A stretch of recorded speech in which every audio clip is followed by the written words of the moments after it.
if one asks, did he believe that when government spent a lot of money, as he thought it should be spent mainly on creating and sustaining a welfare state? I think in that sense, no, I don't think he was a welfarist.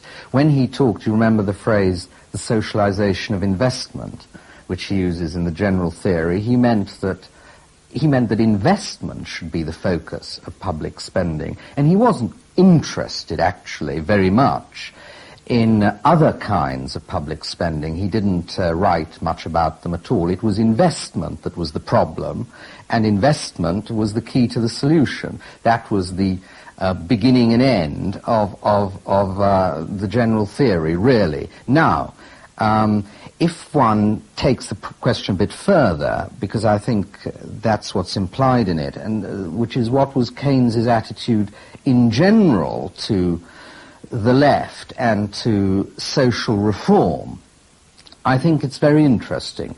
He always called himself a man of the left, thought of himself as a man of the left, but at the same time completely repudiated socialism.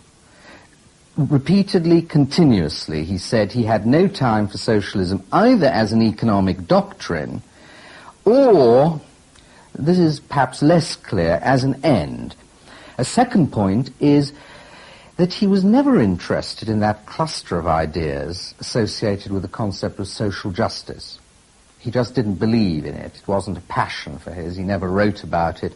For him, redistribution was simply a means to maintain full employment. Moderate amount of redistribution. He never had that passion for social justice, which is distinctively socialist. Keynes made various statements about his ideology throughout his life. One must remember that he was a controversialist who perhaps enjoyed exercising the minds of other people now and then by changing its position a little.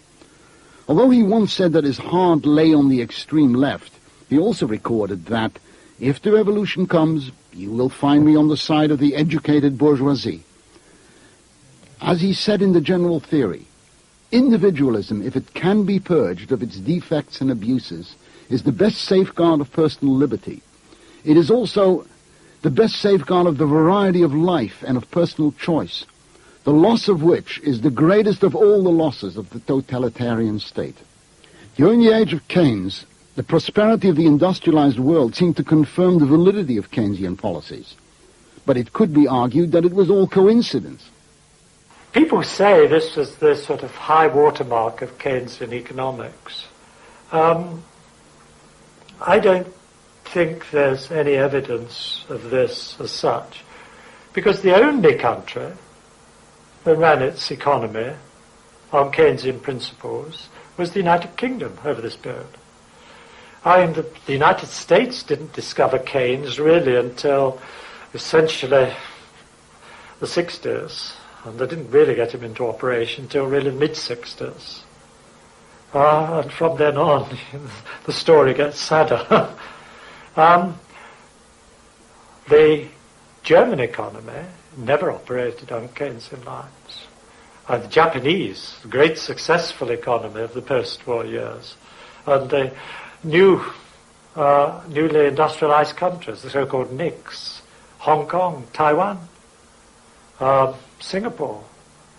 The Japanese never knew about Keynes, so far as I know. You ask whether you can attribute the success, the prosperity of the 50s and 60s to the dominance of Keynesian demand management. I think the answer is clearly no. There was no such Keynesian demand management, at least not explicitly, in the prosperous 20s. The 20s were a highly prosperous period. In the 1970s, the star of Keynesianism began to wane. One factor was the emergence of a phenomenon not foreseen in the general theory, stagflation. This unlovely term, coined to express an unlovely phenomenon, refers to a combination of rising unemployment and rising inflation. It emerged rather generally in the 1960s, and especially so in the 1970s. We can see it in every industrialized economy. Keynesian economics seemed unable to explain stagflation, and so economists started to look around for alternative explanations.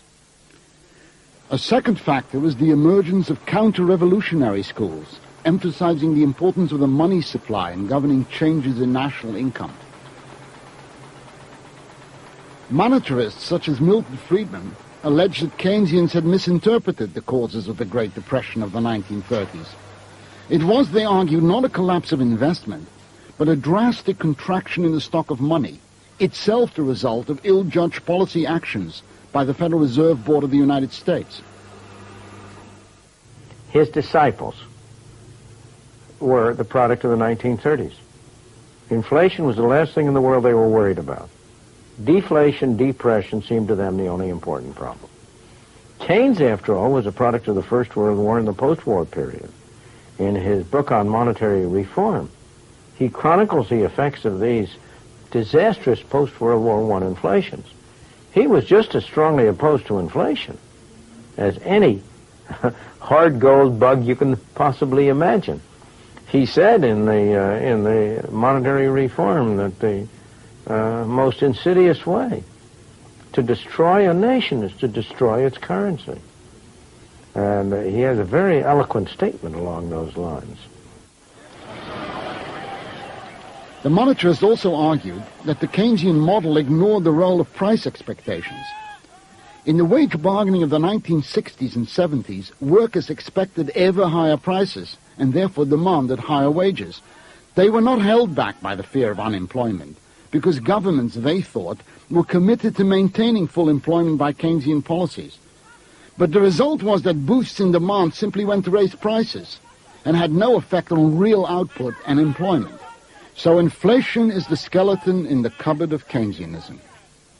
Yet another charge is that Keynesianism tends to encourage perpetual deficits, paradoxically exemplified by Reaganism in the 1980s. A columnist of the public choice school of economics believed that deficits damage the so-called fiscal constitution of the country. You're bullish on the American.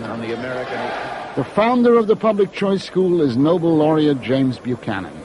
I think before the Keynesian revolution in policy, that a part of our effective fiscal constitution was that the government, except in war, should balance its budget. That is, it should tax, finance as much as it spent. No limits on how much to spend, but if you're going to spend, you should tax for it unless there was a wartime emergency. That was an effective part of our fiscal rules. Now, the major impact, I think, of the Keynesian theory of economic policy, which started with the Keynes book 50 years ago, which finally crept into the thinking of politicians in the 50s and in the 60s. In America. In America. Earlier in Britain, that's absolutely right. And out of that, we now have a regime of permanent and accelerating budget deficits. The Keynesian theory of economic policy effectively repealed that part of our fiscal constitution. I think there is an element of truth in the view that the superstition that the budget must be balanced at all times, once it is debunked, takes away one of the bulwarks that every society must have against expenditure out of control. There must be discipline in the allocation of resources, or you will have anarchistic chaos and inefficiency.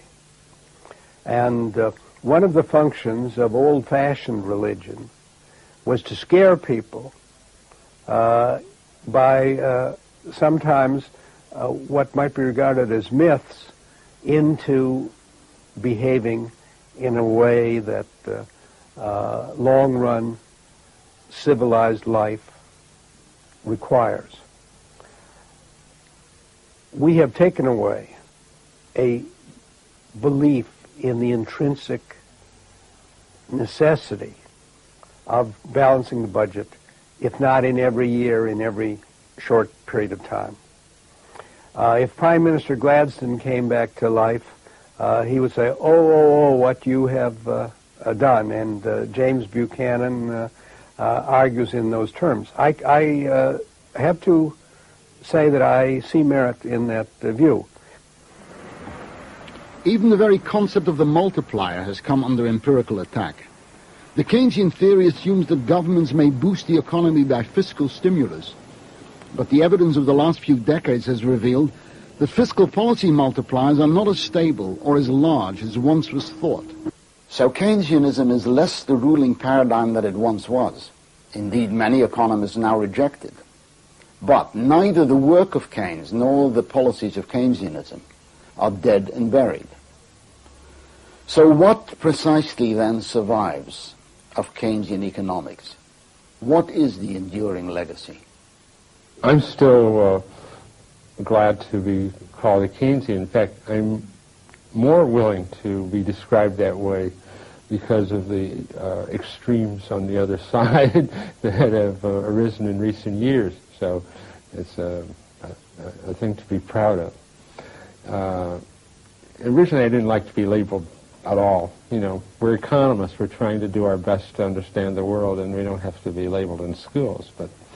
But the way things have turned out, you can't avoid it now. I regard myself as a post-Keynesian, eclectic post-Keynesian, because I don't regard Keynesianism as a religion.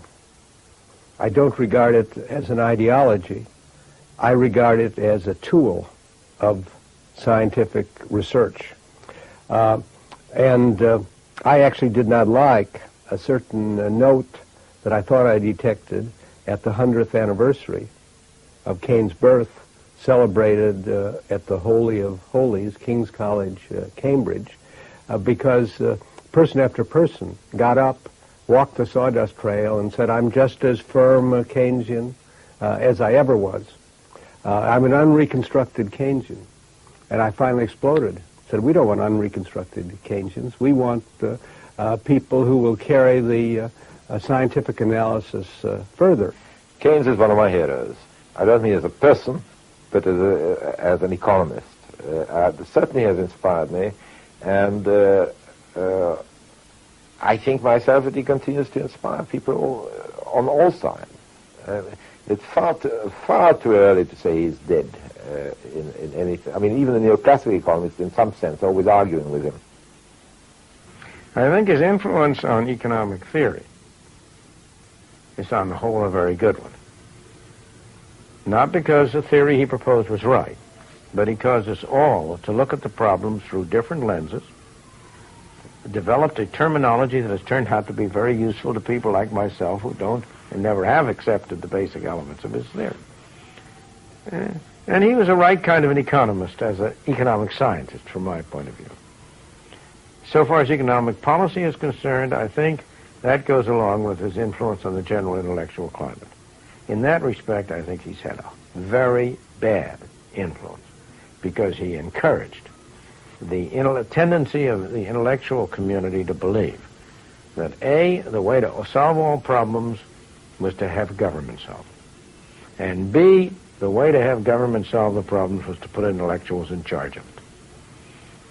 In that respect, in promoting that notion that it was government you had to look at to solve the problem rather than the private activities of individuals, private voluntary activities, that compulsion was preferable in many cases to voluntary cooperation, and that the intellectuals had a special claim to be the person who turned the dials and pulled the levers of power. In those respects, I think Keynes' influence was wholly bad. Perhaps we can close with a sentiment from Keynes himself. The closing paragraphs of the general theory contain one of the most quoted statements that Keynes ever made. The ideas of economists and political philosophers, both when they're right and when they're wrong, are more powerful than is commonly understood. Indeed, the world is ruled by little else. Practical men, who believe themselves to be quite exempt from any intellectual influences, are usually the slaves of some defunct economist. Madmen in authority who hear voices in the air are distilling their frenzy from some academic scribblers of a few years back. No doubt in making that statement, Keynes meant to include himself. And we can only say that he was